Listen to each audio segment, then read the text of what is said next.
बेतिया से जहां पर गंडक नदी की उफनती धारा पर ओवरलोडेड नाव का धड़ल्ले से परिचालन हो रहा है। बैरिया में एक नाव पर 100 से भी अधिक लोग सवार होकर गंडक नदी को पार कर रहे हैं। आप देख सकते हैं इन तस्वीरों में। और देखिए, हादसे के बाद लगातार हो रहे हादसे के बाद भी बिना रोक टोक सरकारी नियमों को दरकिनार कर गंडक की धारा के बीच जान हथेली पर लेकर लोग अपने यहाँ पर लोग जो है आने जाने के लिए मजबूर हैं। बैरिया के पूजहा घाट पर हालात का जायजा लिया है न्यूज़ 18 संवाददाता मुन्ना राज ने।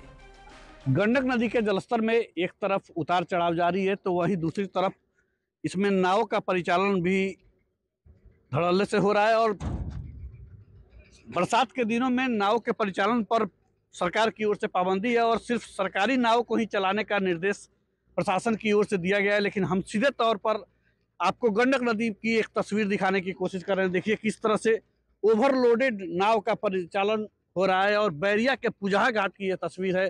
सीधे तौर पर देख पा रहे हैं कि किस तरह से जो दियरा के लोग हैं वो शहर से आते हैं और जाते हैं। तमाम उनकी ज़रूरत की चीज़ें उस इलाके में है और लगातार नौका हादसा की तस्वीरें भी सामने आई है। लेकिन उसके बाद भी जो तस्वीरें हम आपको दिखाने की कोशिश कर रहे हैं, निश्चित तौर पर प्रशासन की एक कार्यशैली पर एक बड़ा सवाल जरूर खड़ा कर रहा है कि धड़ल्ले से गंडक नदी की धारा में आप उफानती हुई धारा आपको पा रहे हैं। और 15 जून से लेकर 15 अक्टूबर तक चूंकि बरसात का मौसम माना जाता है, इस मौसम में नाव के परिचालन पर सरकारी गाइडलाइन जारी है और नाव का निबंधन भी कराया गया है। उसके बावजूद आप तस्वीरें देख पा रहे हैं सीधे तौर